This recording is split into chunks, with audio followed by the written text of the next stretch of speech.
You're listening to the Wealth Mindset Show, where Hicks and Zerker Capital Management's team of finance professionals, portfolio managers, and a life coach come together to tackle complex topics in finance and retirement planning so you don't have to. From investment strategies and wealth management to tax planning, retirement income, and aligning your money with your values and purpose, the Wealth Mindset Show offers the tools to thrive. All right. Hey. Welcome to the Wealth Mindset Show, where our Hicks and Zerker team will have conversations on managing wealth, navigating retirement, and making smart decisions for a secure, meaningful future. I'm Austin Wilson, Director of Investments at Hicks and Zerker Capital Management. And I'm Josh Robb, Director of Wealth Management at Hicks and Zerker Capital Management. And today we're joined by Jordan Shaw. The Jordan Shaw. Another financial advisor here at our firm. And we are talking about financial spring cleaning. We're in that mode, right? You're getting out of the winter season. That's right. You're getting outside. You may be doing some work in and out of the house. So we want to talk how you can do that with your investments and your finances. Absolutely. So yeah, we're going to take time now to reset our minds and get ready to hopefully save thousands and put the year ahead into a good state of mind. So item number one, let's talk about it. Regular expenses. Let's just take a review, take a step back, look at what we're spending on a regular basis. This is a really good opportunity at the beginning of a year, and as we're looking into the spring here, to look at maybe cutting down or eliminating expenses you could do without. So the question that I have is, how many subscriptions do you guys have? Geez. I don't even know if I have the number answer. It's a lot. It is a lot. And some of them, you got like your streaming services, and we have a couple of those. But then there's like subscriptions of stuff where, it's just, we do some like Amazon where you automatically get delivered toilet paper and, the essential stuff you're going to need. So there's some of those that, they're subscriptions because they reoccur without me doing anything. So how do you keep track of them? I have a budgeting app. I do have a budgeting app. So, I do track expenses and especially reoccurring ones. So I do periodically look at those. And there are some where I question them, but others think they're essential. So of course, we're in a debate on those. Jordan, subscriptions? Oh, yeah. I mean, I think, so I do every month, I look at every charge that comes out. So I do keep tabs on it. One of the biggest reasons I do that is to see, what am I paying for that I do not actually need? Yep. Yeah. So sometimes my wife and I can disagree. Like I think most recently the one was the Ring app has a subscription that you can pay for the videos and things. And I was like, I don't think we need that. And she said, I like it. So it's like sometimes you don't really agree. The first time someone steals something off your porch and you can't. Then I'll wish I had it. Yeah. His neighborhood is a little sketchy, especially those people right across the street. Yeah. They're a little rabid. That's me, by the way. Yeah. Got to keep an eye on them. Yeah, got to keep an eye. We're the same way as Josh. It's kind of like I take a look at everything and same as you, like making sure I know what's being spent and like, my iCloud is $10 a month or whatever, and Josh does free cloud services only. Well, my Android phone has yet to use up all its free stuff, whereas Steph also has iCloud. But a friend of mine was telling me they got a server and cloud at their home. When they plug in at night to charge, it automatically downloads all the pictures to a shared drive. That's what you need for all their phones. That's pretty cool. That is pretty cool. And so I thought, if you're going to pay for a subscription service for space, have it where you can all share, because half the time I want Steph's pictures, not mine, because she takes better pictures. So if we have a shared drive that's on the cloud, that's pretty cool. Yeah, so I'm thinking about going that route, and we would all share one space. Yeah, we've got the typical streaming services and stuff as well. But one thing that I did just try, and this is not promoted or an advertisement in any way, but I found this app. Of course, I fell for an ad for an app because they're all over the place. We subscribe to it. And I'm on a free trial, by the way. For now. But the app is called Monarch, and it is a butterfly identifier. Yeah. Yes. I use that one too. Yeah. It's like a financial bring everything in. Okay. It does. It looks at all of your accounts. You can link them so that it sees your transactions, of course, and categorizes them and shows where your money's going. It has a whole section on recurring expenses. Okay. So if it sees things pop up more than a time or two, it's like, hey, is this recurring? Yep. How much should it be? Now, does it think Chick-fil-A is reoccurring? If you go there enough, it would. If you did the same order every week. Spend the same amount. It's got, and so that's really cool. And it's got you can link your investments as well and show that. So I just tried a free trial. Mm-hmm. It's it's $100 a year. Okay. at full price, but they're currently running a special for $50. Okay. So if I like it after 7 days, I can keep it for $50, and then it'll renew at $100. The key would be, does it alert you that itself is a subscription recurring? Right. That's when you know they're being honest. I know. They tell you that. And that brings up a point. The annual subscriptions, I probably have more of those than the monthly. So those ones will sneak up. I once paid for an annual subscription to a trail app, so I could go anywhere in the world and like find a trail near me. And do you know how many times I used it? Once. One time. When I was still on the free trial too. So I paid for nothing. There's not a lot of trails around. And then half the time it renews and you're like, oh, I got to remind myself next year. And you continue because you forget a year later, I was going to cancel that. See, I've with some of those things and with free trials, because free trials are 7 days or 30 days, whatever. I always create a reminder on my phone. I do that too. And Apple's new updates, sorry, Josh, you don't know what I'm talking about, but Apple's new updates will put your reminders in your calendar app. Yep. Oh, it's the greatest thing since sliced bread. Yours already did. Jeez, yeah. Where else does it go? I know. So anyway, those are some ways to look at maybe some subscriptions you've got. Eating out is another thing to revisit. It's a huge budget buster for people. Mm-hmm. I mean, obviously, inflation has been high the last handful of years, and food costs have risen and restaurant costs have risen across the board. So this is just a great time of year to say, hey, let's look back, and you can probably look back at all of 2024 at this time and the beginning of 2025 and say, hey, on a monthly basis, how much am I spending on eating out? Is it reasonable? Because maybe you're doing fine. Is it unreasonable? Yeah. Because your body would probably thank you, and your wallet would thank you, but it's a trade-off there. But I get cash back on dining, so that's really... So can you afford not to? I know. You're getting paid to eat. Seriously. You're getting paid to eat. Yeah, come on. Here's another one. Gym memberships. Oh, yeah. Anyone have a gym membership? Jordan does. Jordan does, You use it? I do. We do, but this is only like month 2 of having it, so check back a year from now. Yeah, Jordan's going to be swole and broke. No. Yeah, that's right. That's right. Trade off. But this is a great time of year. Maybe everyone has a family or a Planet Fitness, I feel like, membership for $9.99 a month. And they forget about it. And no one uses it. I mean, not no one, but I think the statistics are like 25% of people who haven't used it or something like that. So that's a super interesting thing there. But yeah, another thing to look at as you're entering a new year is negotiations on things. Yeah. So internet and cell phone are the two that come to mind. You actually have a lot more power as a consumer than you think. These companies will just routinely jack up your price and hope that you never say anything. Yep. Often, if you do call and say something, they'll give you a bit of a break. Yes. I just recently did this. We have Spectrum, not a plug for them, but here it's one of the bigger ones in the area here for our phone and our internet. Yep. And I was able to call and renegotiate. You kind of have to like threaten to leave. Yeah. And say you're looking at other things, and then they're like, whoa, let's see what we can do here. But they usually will work with you because you're worth more at a 25% discount than a no customer at all. Yeah.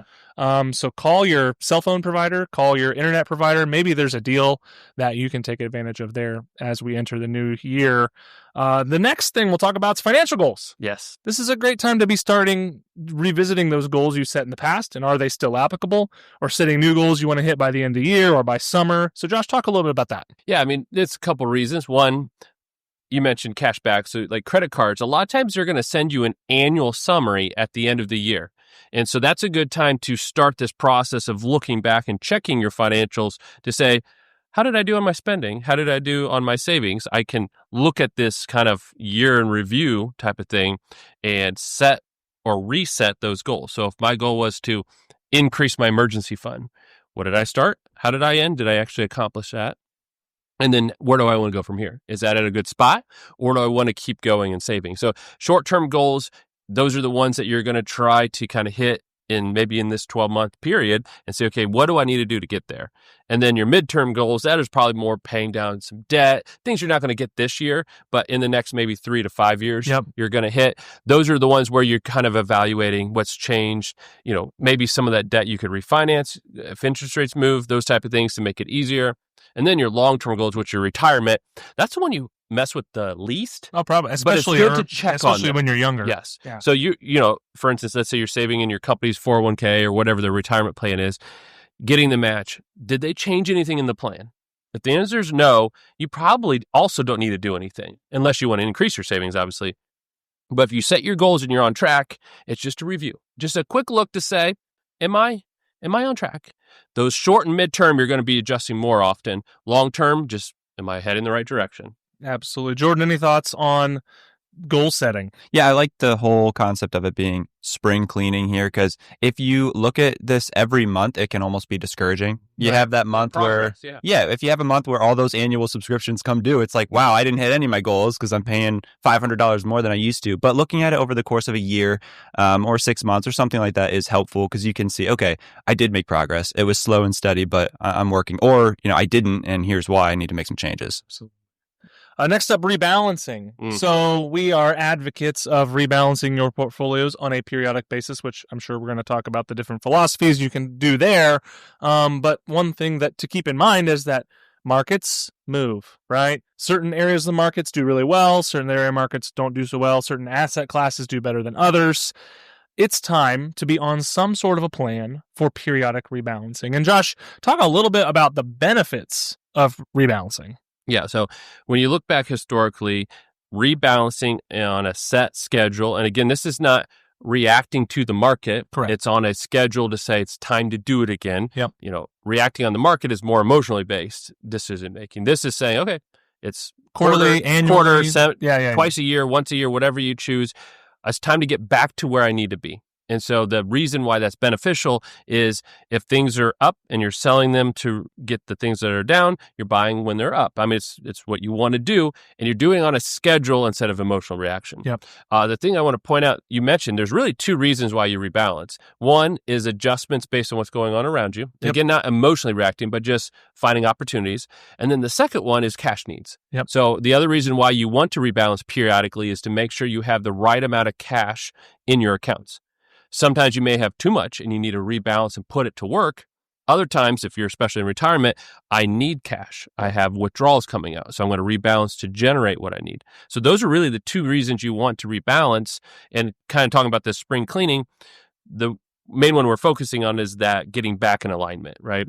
If you need cash, you're going to generate it, but you might as well get back in line while you do it. Yeah.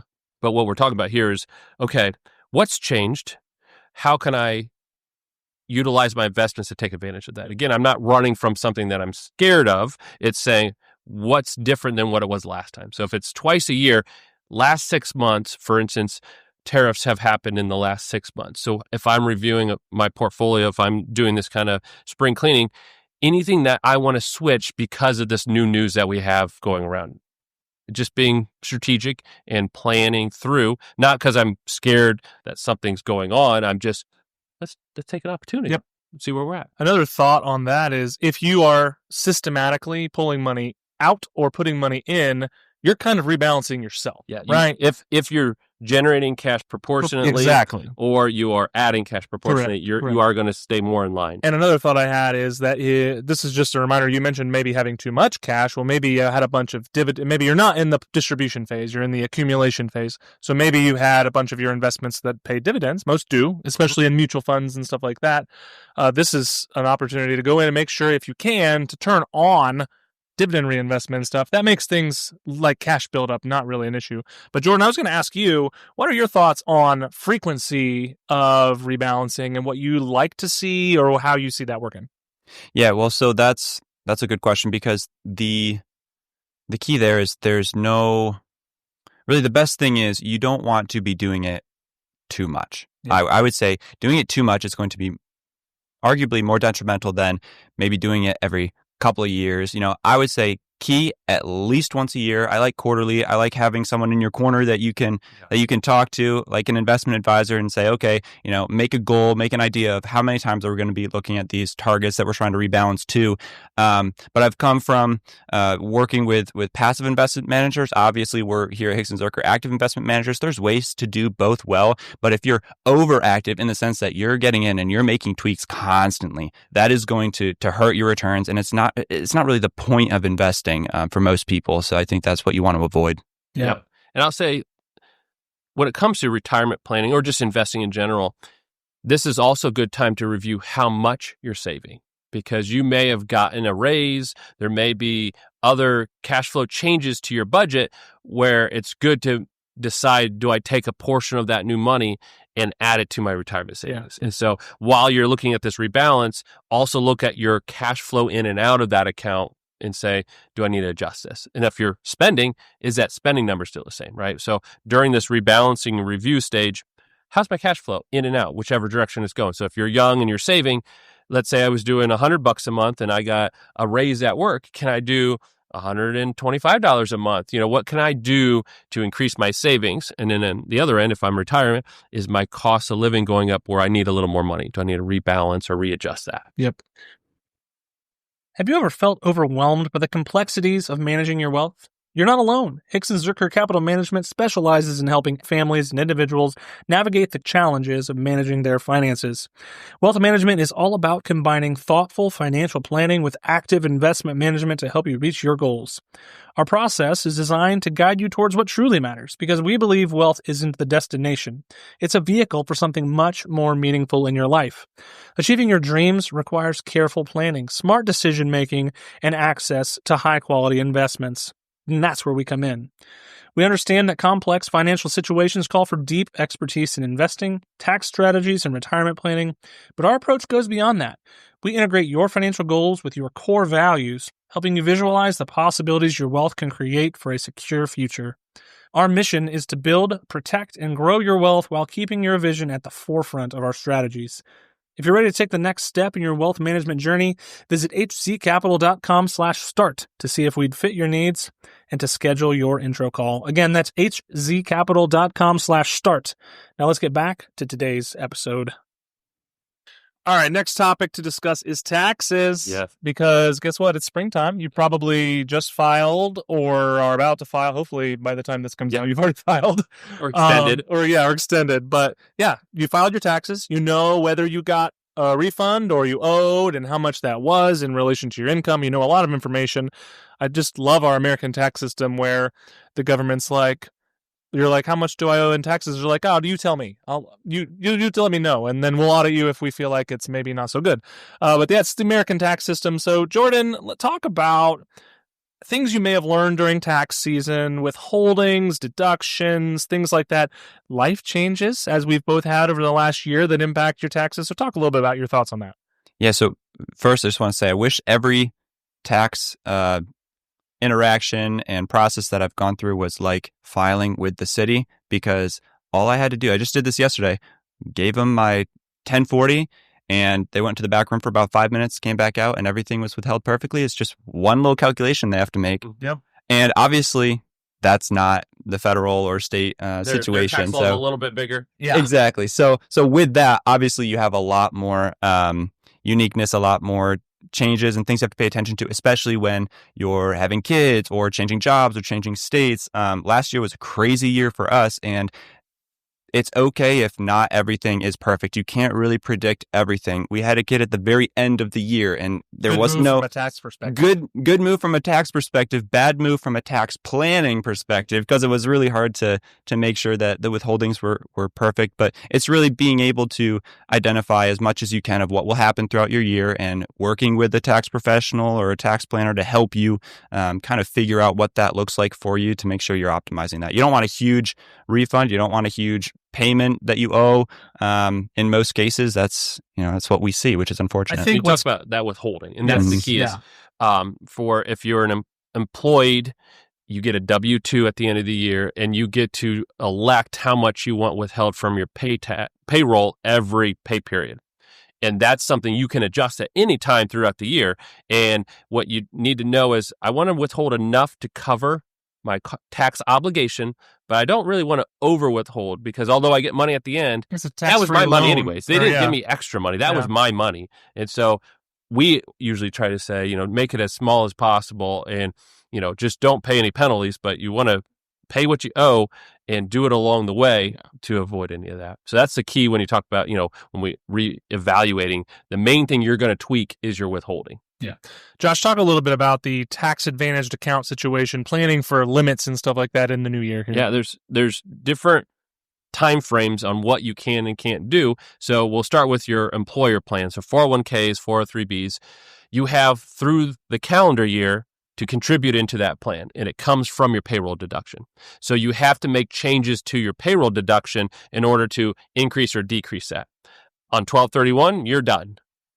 Now, if you have retirement accounts outside of your employer, so a Roth IRA or traditional IRA, those type of accounts, you actually have until you file your taxes in the next year to make contributions. So if you get to February and you haven't filed yet, and you're like, you know what, I wish I would have added some more money to my retirement, you still can, which is nice. You have that ability up until you file your taxes. So there's 2 different timeframes there. But any money you put into something that's called tax deferred, it means you're paying taxes later, you're deferring taxes. You usually get a deduction. Usually, there are some income limitations, but usually get a deduction in that year. So you want to make sure your tax form shows that to get credit for that deduction.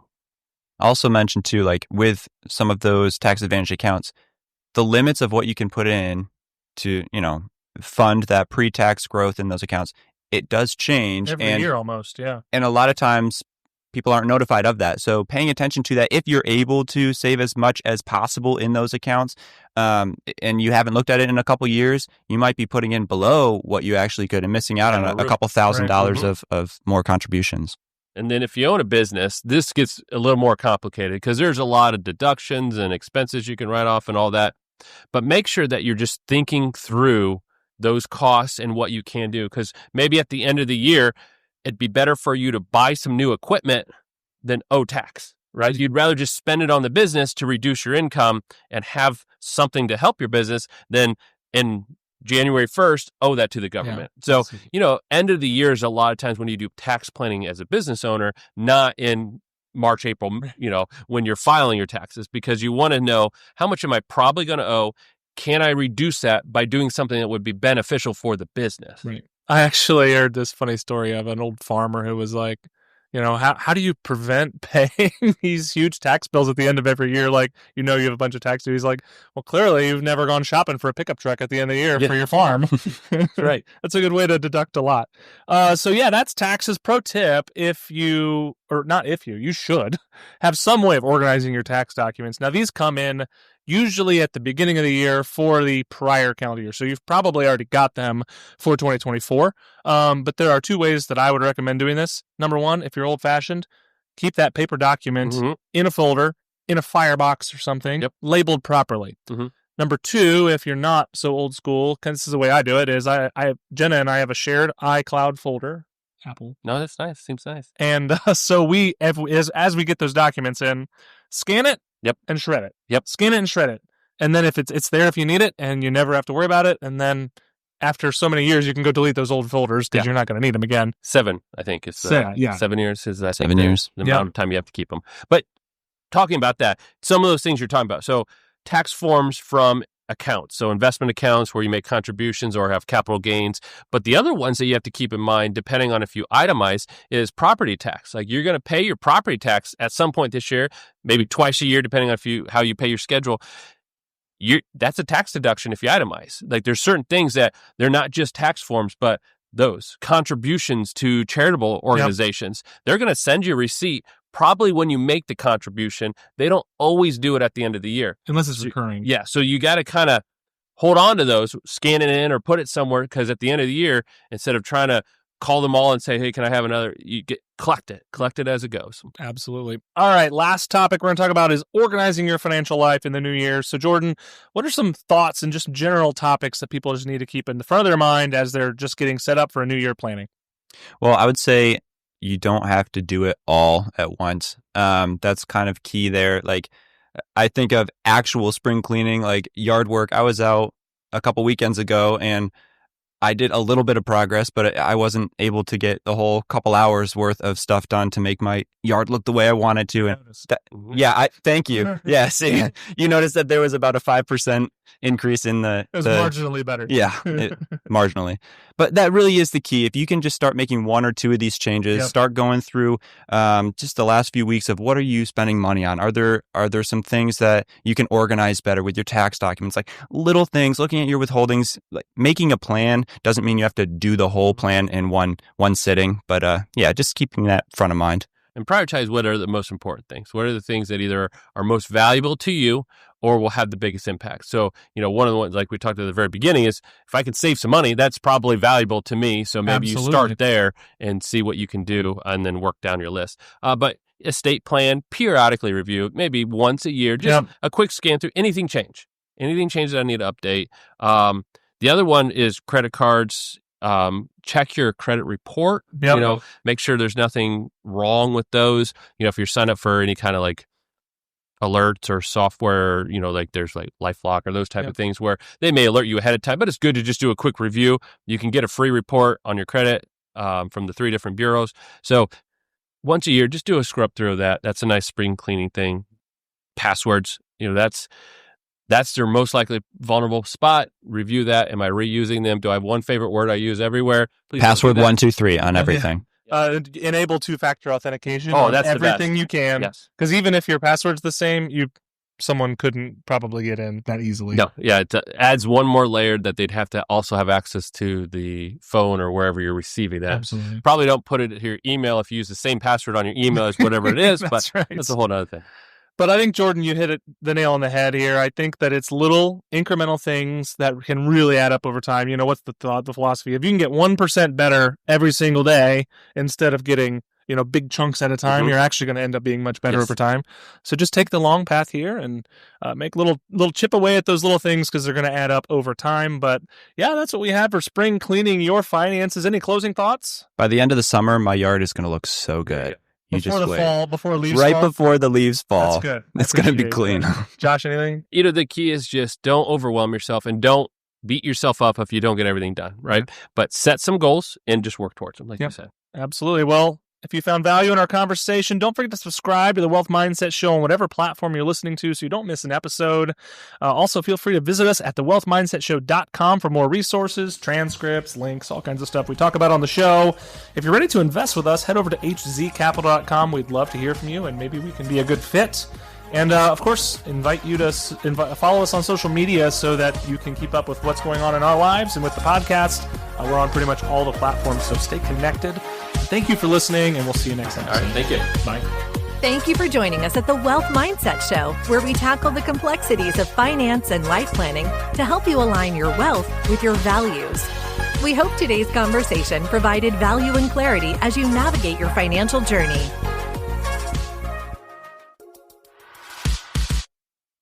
Your hosts work for Hickson Zerker Capital Management, and all opinions expressed by them or any podcast guest are solely their own and do not reflect the opinions of Hickson Zerker Capital Management. This podcast is for informational purposes only and should not be relied upon for investment decisions. Clients of Hickson Zerker Capital Management may maintain positions in the securities discussed in this podcast. There is no guarantee that statements, opinions, or forecasts provided herein will prove to be correct. Past performance may not be indicative of future results. Indices are not available for direct investment, and any investor attempting to mimic index performance would incur fees and expenses that could reduce returns. Securities investing involves risks, including the potential loss of principal, and there is no assurance that any investment plan or strategy will be successful.